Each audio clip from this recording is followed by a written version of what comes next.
Oh, hello there. I was just reading a story. I was wondering whether you'd care to hear it? Okay, then I shall begin. The story is called Dan's Life, and this chapter is entitled November the 19th to yesterday. The story is about a guy called Dan.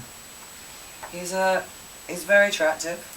So attractive that he doesn't have to read what's actually on this book. Let's just say he looks exactly like me. He went out on Saturday night to a charity evening.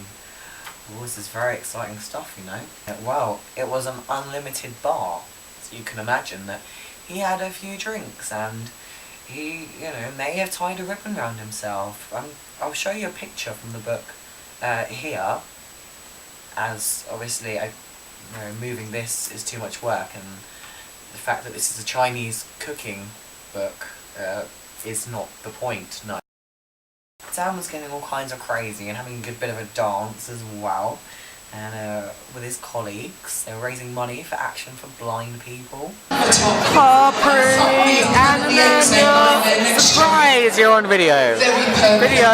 Oh, video! Oh!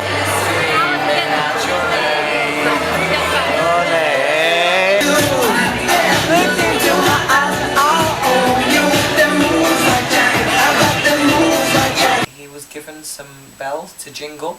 Just jingle along. It was very Christmassy. And yeah, he had a good dance with the bells. I think he was getting on some people's nerves, but he had fun.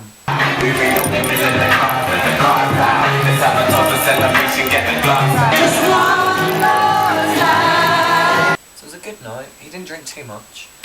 Yeah, because he was doing a lot of dancing.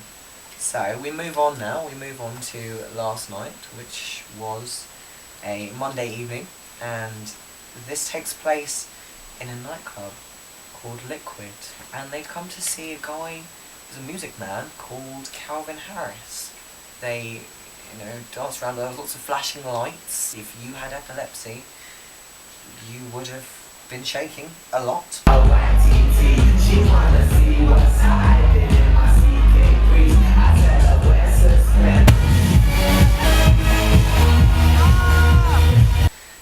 Him and his friend Stephen, who was the boyfriend of his best friend, as the three of them were out together, they both did some planking, which is where you lie on somewhere where you really shouldn't. You just lie down there. The end. That was a great story. I'll read you again soon. Do you like my glasses?